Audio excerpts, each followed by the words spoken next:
Hi everyone, I'm Dale Smith, aka Journo Dale, and we're here to talk about Canadian politics.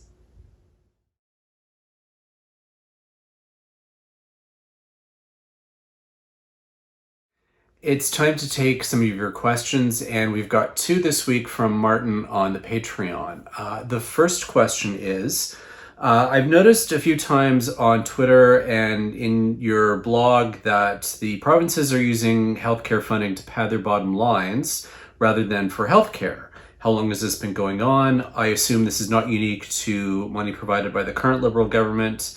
And is there a clear and unambiguous way to force provinces to spend that money on healthcare? Can Ottawa take such a step unilaterally?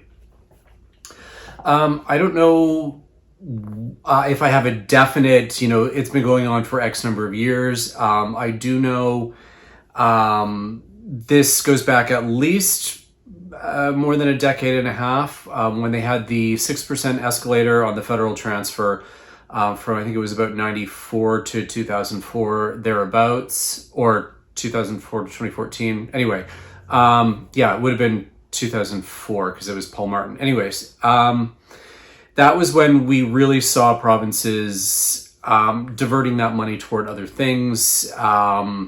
We could see that the escalator was rising to 6%.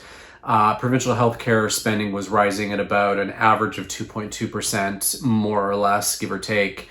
And so obviously that money was going to other things. Part of this also goes back to the tax point transfer in 1977, which was essentially that rather than just make all of the healthcare transfers just federal cash to provinces, what they decided to do was make room in tax points. So the federal government stopped collecting a certain amount of tax. Provinces then stepped up and increased their own tax rates to generate their own revenues, which would essentially replace those federal cash transfers, but also would give the provinces more flexibility. They could grow with the economy, all that kind of thing. So it's not a direct dollar to dollar. This is just for healthcare, but it was about expanding fiscal capacity. But that money, that was still under the presumption that that money would largely be used for things like healthcare because the federal government was no longer giving the 50% transfer. That's kind of the history there. There's no hard and fast. There's been no hard and fast really rule, and as they often say, money is fungible. So therefore, there's not really such a thing as a dedicated transfer that goes dollar for dollar. Provinces are expected to, however, and we're kind of at a point now where we're seeing provinces cry poor, even though they're not really, their books aren't showing it. They could raise more tax if they wanted to fund their systems. They're not.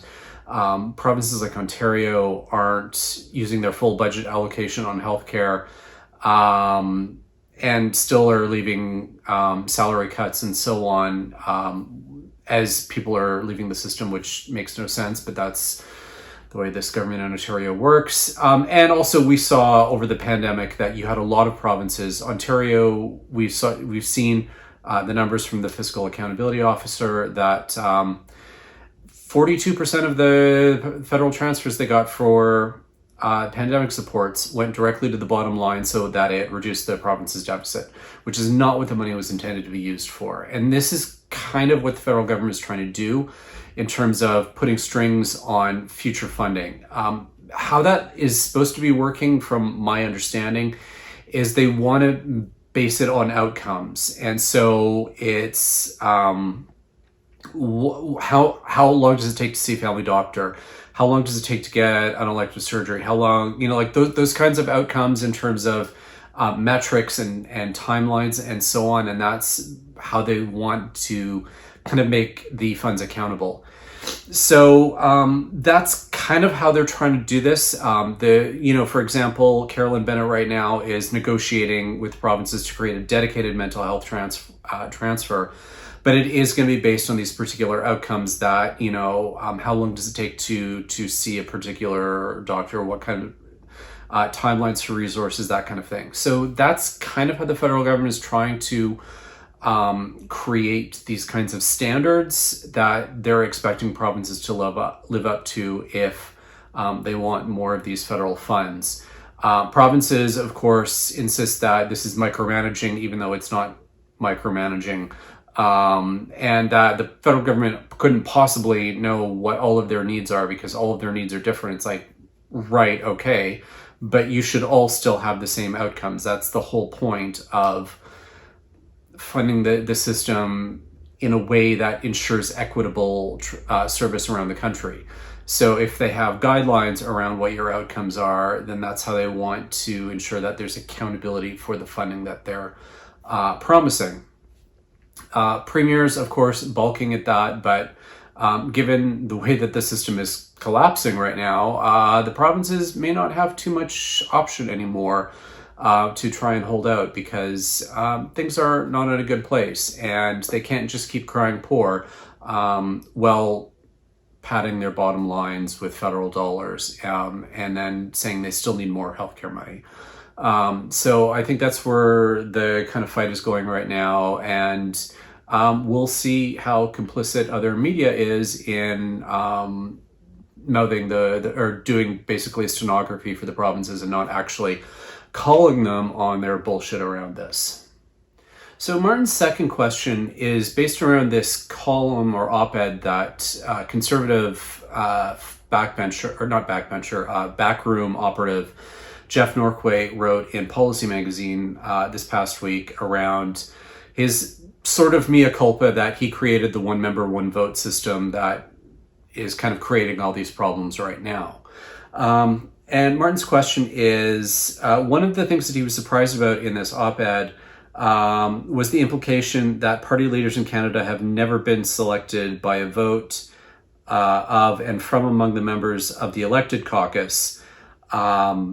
And he's not really versed in Canadian political history, but it surprises him that we've been using conventions to select leaders since 1920s. Have prime ministers been elected by caucus? If so, have they gone on to win subsequent elections to secure their position?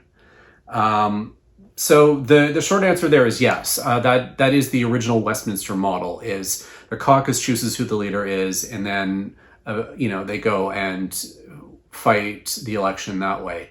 That was pre-1867. That was 1867 all the way to 1919.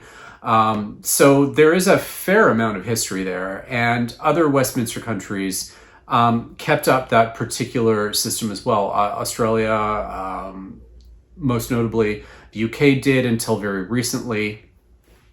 But they've both started adopting these Canadian-ish models in terms of having memberships involved in the selection process. And that is, of course, creating all kinds of problems because the system is not good.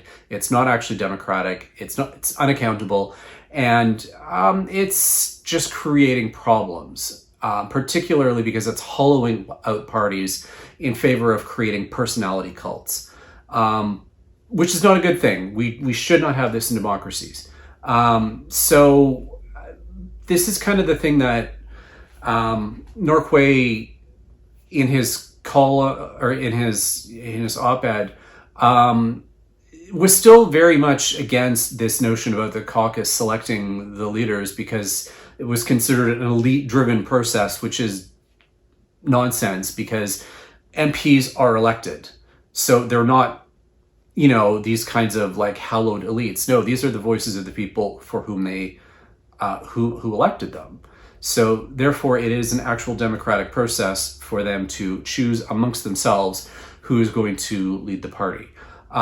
There should be also a much more robust grassroots party organization, and the party president, who is selected from, all of the membership, should have a more robust role. But because we've created this quasi-presidential system for our party leaders, the role of party presidents has largely been sidelined, and oftentimes is basically just does the bidding of the party leader, which is not a good way for the system to run. So that's kind of the history there. would it be correct to say that my position is the caucus leader, be the prime minister? Is that a radical or non-traditional position? Well, it's a traditional. It's actually a more traditional position because it's the way Westminster parliaments are supposed to operate. It's become untraditional or somewhat radical in Canada because of the way we've bastardized our system dating back to 1919. I think we need to really seriously look at the problems that the current model is really having, and I think this current Conservative leadership contest is really laying some of those bare, particularly with some of the problems that Patrick Brown's campaign has kind of unearthed in terms of the way that, you know, the incentives that these contests operate under in terms of signing up members. So I would like to think that by at least letting people know that the system should operate differently and that the outcomes and the incentives are different and that it's actually a good thing, it's more accountable, that maybe more people will start to realize that, the system we had originally actually worked properly and we've just kind of screwed it up. But some people are stubborn. There's a lot of people who have fallen into the trap of thinking that the way things are now is more democratic, and it's not. But it's just a matter of, trying to convince people and showing them, how the system is working and what the incentives are and why they're not working. And hopefully that will catch on a little more. And that's everything for this week. I'm going to take the next couple of weeks off, so I will see you in a couple more weeks for some more Canadian politics. I'm Dale Smith. That's at journo_Dale on Twitter. And don't forget to like the video, share, subscribe, and support us on Patreon. Thanks, everyone.